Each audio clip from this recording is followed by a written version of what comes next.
The following is my experience playing Gears of War 4 on the Xbox One. This reflects my campaign experience only. So far my exposure to the game has been with the Gears of War 4 beta only. I have stayed away from leaks to keep this review as fresh and unskewed as possible. At the time of this writing, I was unable to join other reviewers to test out the multiplayer. This includes online co-op campaign and PC crossplay. We will have a separate review for the multiplayer portion of Gears of War 4 when it's readily available. The original Gears of War game was the only reason I picked up the first Xbox 360. I remember watching the commercial on TV, the clips on GameTrailers.com, reading all about it in Game Informer. The first moment I saw the game, I was hooked.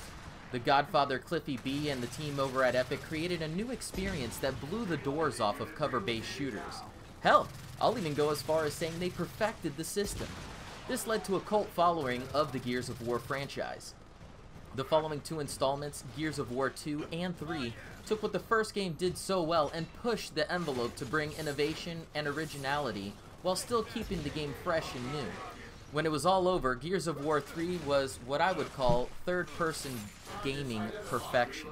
Now we have a new studio taking over, the Coalition. I was scared at first that the original team wouldn't be behind this new installment with Cliffy B's leadership, but most of the time when teams take over a franchise, it becomes a shell of what the original games were. Gears of War Judgment is a perfect example. The Coalition got their first crack at making Gears of War by bringing us Gears of War Ultimate Edition. Their remake stayed true to the original in every aspect, while showing us these updated, breathtaking visuals. It's one thing to remake a game, and another to build off of an already legendary story and gameplay. So I was hoping that the Coalition wouldn't take the series and bastardize what made Gears of War so unique. The prologue to Gears of War 4 is a special one. The Coalition takes you back to some key moments with Delta Squad to show you the who, what, when, and how leading up to the events that start in Gears of War 4. You get to relive the key moments in the Pendulum Wars. You also get to see a different view of what happened on E-Day at the House of Sovereigns. These missions had hit a soft spot in my heart because I was able to play through with the one and only Dominic Santiago. My face had the biggest ear-to-ear smile ever. I thought they would never bring him back, even in a flashback. I was so thrilled with joy to see this. Never forget the fallen. Rest in peace, Dom. Fast forward to the present. You play the role of James Dominic Phoenix, or aka JD, the son of the legendary Delta Squad Sergeant Marcus Phoenix. You've gone AWOL from the COG and are now living in an outsider village. Your village is in desperate need of power, so you go with your buddies Del, Kate, and Oscar on a mission to extract a duplicator. Now, if you thought the game started off with a big bang in the prologue, you haven't seen shit yet. As you make your way through the city, you end up fighting these COG robots, or as they call them in-game, DBs. These guys are beefy, and their weapons do just as much damage. At this point of the game, it almost feels like Skynet has started, and you're trying to stay alive from being punished by a bunch of Terminators. It's hair-raising, but in a very positive way. Once you start making your way out, you have an encounter with the First Minister. She's like the COG president, so to speak. After your brief meeting, you get the replicator back to the village. Once night falls, all hell breaks loose and the swarm come out of nowhere, ripping most of the villagers to shreds as you watch helplessly, unable to assist in the carnage that's happening before you. This is where your main story starts. I'm not going to sugarcoat this for you. This game is an action-packed, intense, nerve-wracking, jaw-dropping, pedal-to-the-metal emotional roller coaster. From the moment when you boot the game till you finish, there's no stone left unturned emotionally or with the action as well. The game's story is very well done. I was very afraid of what the Coalition's vision would be for Gears of War 4, but after what I just played, I can say without a doubt, if you are a true Gears of War fan, you are going to be very pleased with the job the Coalition has done here. They stay true to the roots of the game with not only the feel of the gameplay, but most of all, building to an already established story and having it blend together so perfectly. The word perfection is a very hard word to use these days when talking about a game's story and presentation, but that's what the Coalition has delivered here. Pure, perfection. Let's get to the game mechanics. I'm just gonna say how I feel on this. When I played the Gears of War 4 beta, I was scared. The game felt very sluggish, it was slow, it wasn't very clean, and it just didn't feel like how a new Gears of War game should feel. Remember, in the past, Epic always improved and added new flares to the game mechanics. I get that it's a beta, and betas do have issues, but all I could do was compare it to how Gears of War 3 was. The speed and the twitchy controls just weren't there.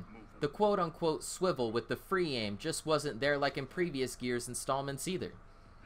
You can immediately tell if a developer listens to the fan base by the way the final product comes out.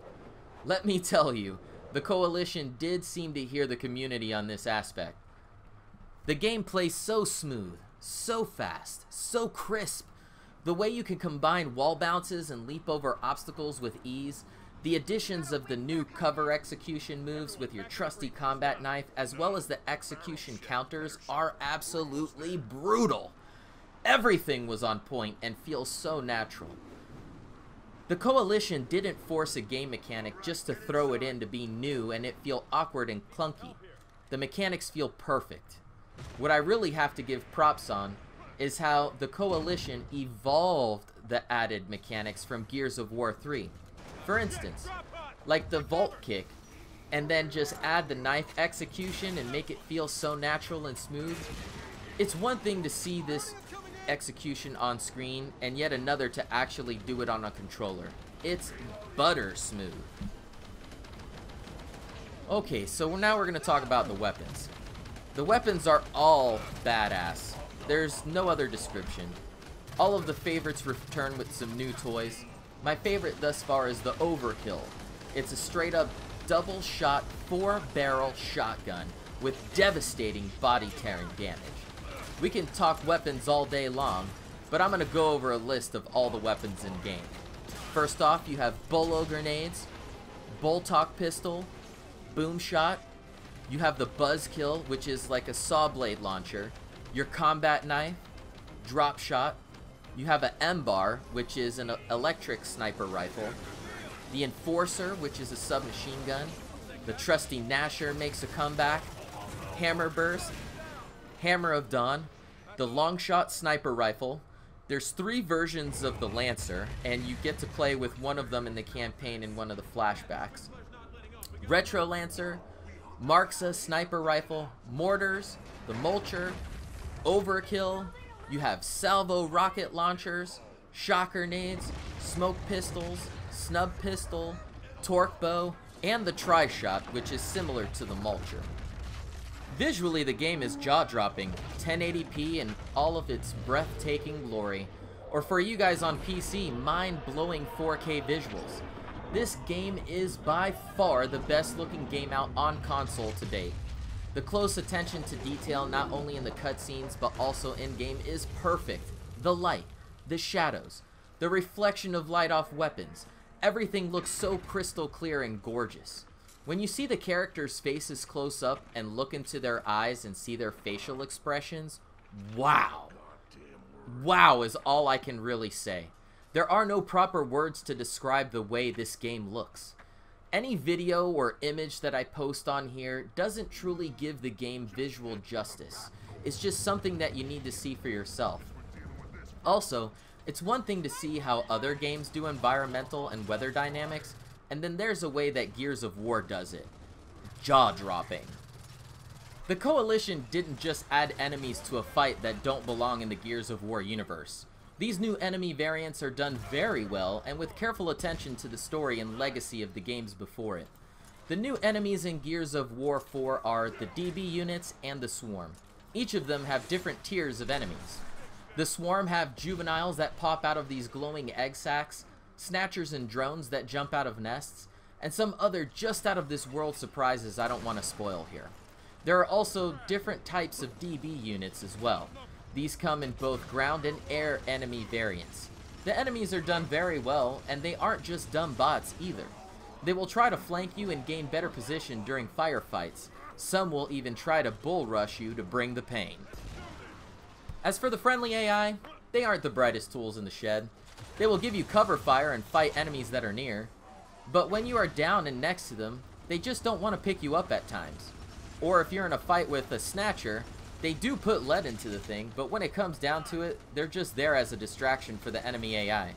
You'll be doing a blunt of the damage, just about clearing all of the enemies in a section by yourself for the most part. The campaign length will depend on your playstyle, the difficulty, and if you go solo or co-op. Your playtime is going to vary from 6 to 13 hours. As it relates to co-op campaign locally, the game still runs butter smooth, and it still looks just as beautiful and breathtaking, but my biggest problem was that the split screen was just off. It's kind of hard to describe. It's almost like there's small ridges on the screen when you're looking around or spinning in a circle. Also, on some of the weapons, the sounds are off. Like when the torque bow shoots off, it just doesn't sound right, like there's almost a delay. From the start of the game, it's full throttle all the way to the end. The bond you have with the characters is strong. Some of the dialogue can be repetitive, like Dad, hey, oh Dad, hey Dad, hey, Dad. But you will fall in love with Kate, laugh with Dell, and try to listen to dear old Dad Marcus. You also get to see JD share this son-father bond with Marcus that evolves during the story. You also get to see JD grow up, so to speak, starting the game as a wise-ass with cheesy one-liners, which totally reminded me of Baird, to a full-blown leader like his father before him. The voice acting is top-notch, and some of the voices will sound very familiar to you. For instance, JD is voiced by Liam McIntyre. You may remember him for his role as Spartacus from the fantastic Showtime series Spartacus. Kate, voiced by Laura Bailey, best known for her work as Nadine Ross from Uncharted 4. And also, how could we ever forget John DiMaggio coming back for his iconic role as Marcus Phoenix? All of them did a fantastic job in my opinion. Overall, I give the campaign portion of Gears of War a 9.9 out of 10. Gears of War 4 pays full homage to its predecessors, as well as the fallen comrades of the past. Rest in peace, Dom. You are gone, but not forgotten. In my tenure here at RGM, I've never given a game a perfect score before, and this could have been the first. But the co-op split screen should have been tweaked so it's visually consistent, as well as the weapon sounds. Sound in general is huge to a game. But besides the co-op screen issue, this game just does everything right across the board. There were some questions at the start of the game that are left unanswered, but that's a story for another time. Those unanswered questions didn't give any downside to the game whatsoever. It just leaves you wanting more. So, I just gotta say, huge cheers to the Coalition for taking the worries of a loyal Gears of War fan and by far superseding the expectations of what I thought this game was going to be. My name is Cujo, PTFO or GTFO. I'm out.